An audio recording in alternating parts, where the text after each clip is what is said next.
Hello again, everyone. Edwin Learnard back once again. In this YouTube astrological segment, I'm going to be dissertating and talking about astrology and communication.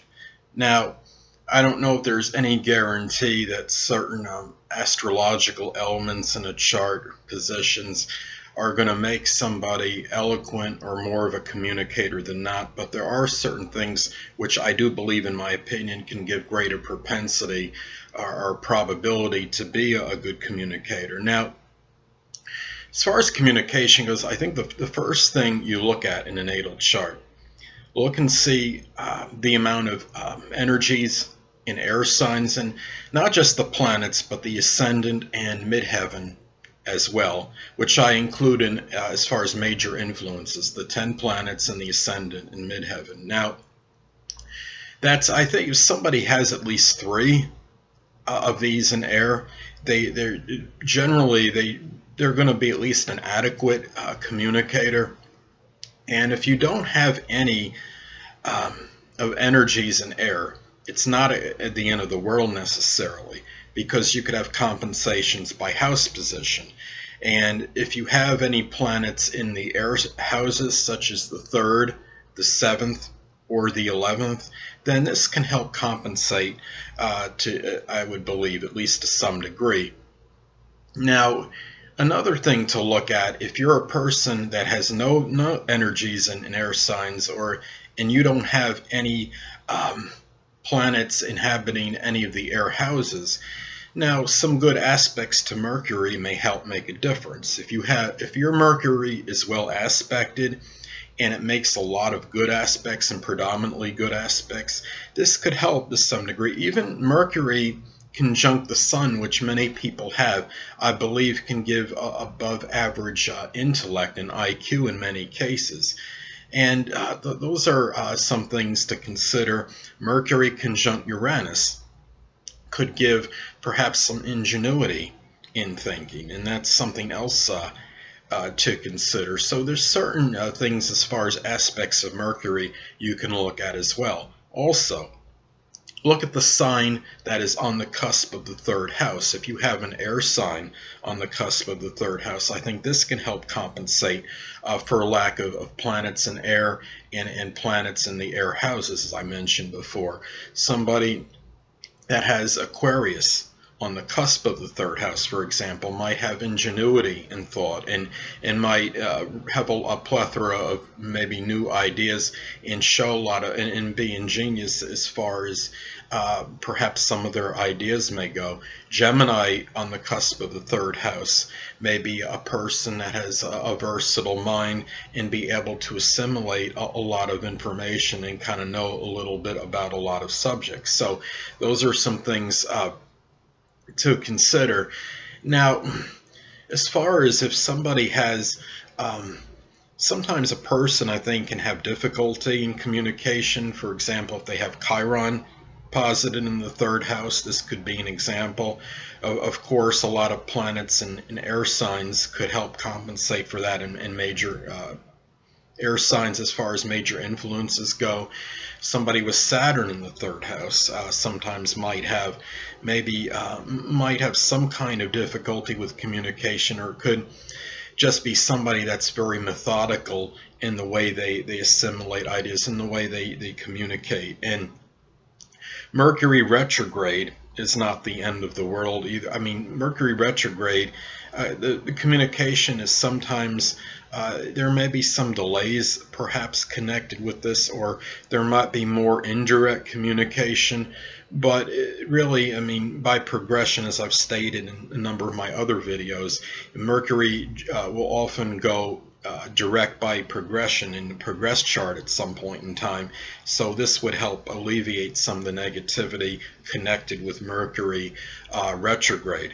Now, there's also other things to look at as far as if there's something negative with Mercury. Sometimes a person could have a well aspected Mercury, but maybe they have Mercury in the 12th house, and it might make one adverse aspect. And say if it was to make a negative aspect to Saturn, this could this could be sometimes be negative, although having positive aspects will help modify the negativity. It seems like a number of people that I've seen, or charts I've looked at, whether it's celebrities and people I know, it seems like Mercury in the 12th seems can be negative. Now I know the 12th house is not all about negativity, but the 12th house it does represent restrictions and limitations.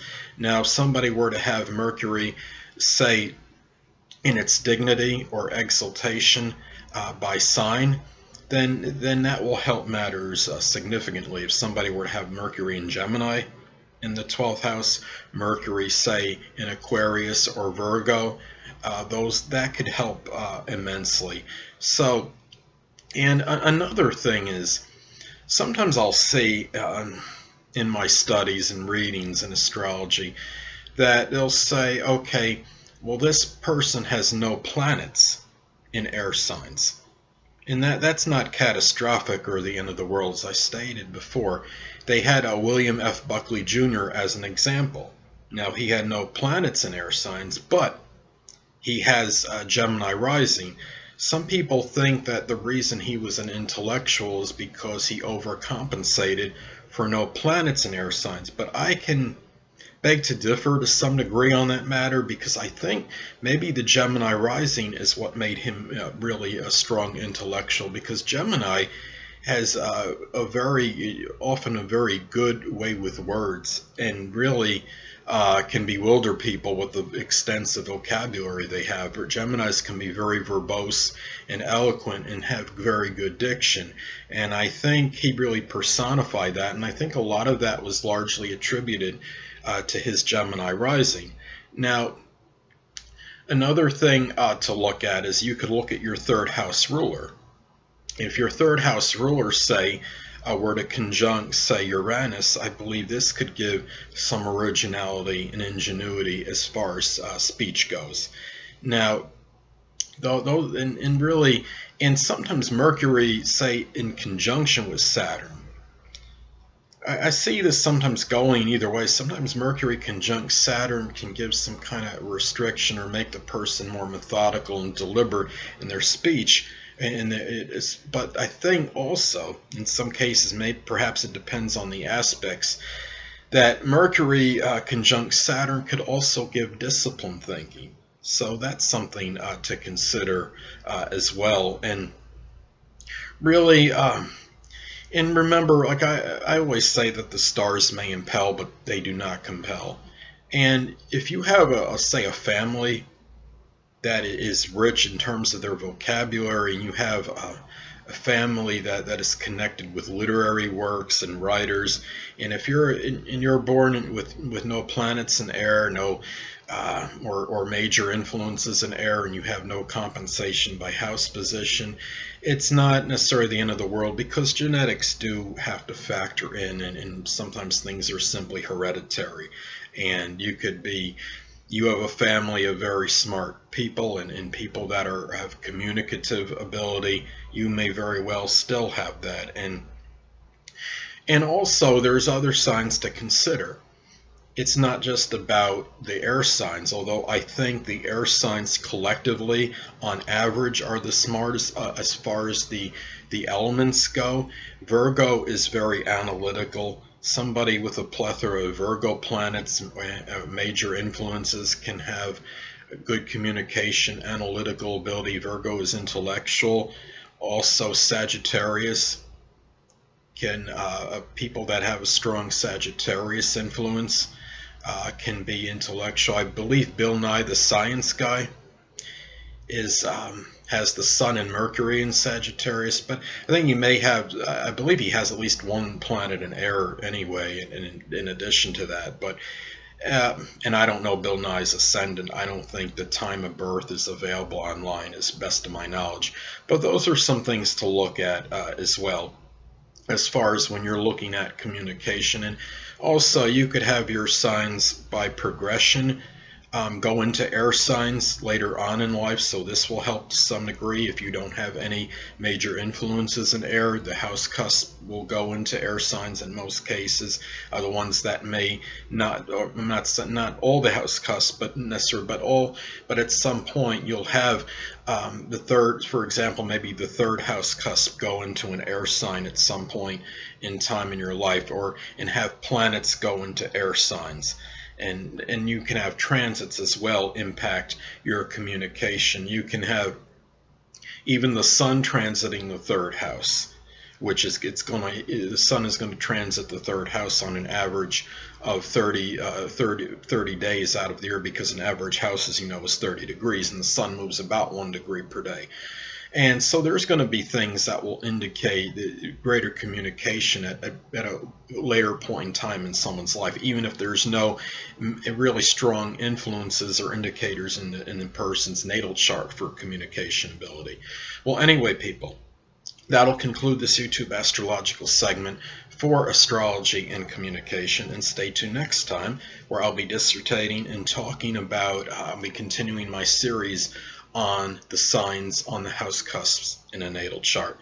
2 things I want to get with you on before I head out. Firstly, the stars may impel but do not compel.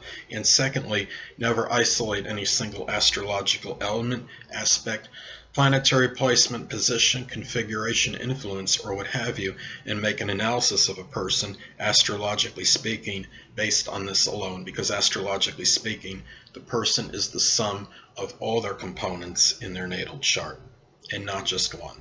Until next time, people, stay well.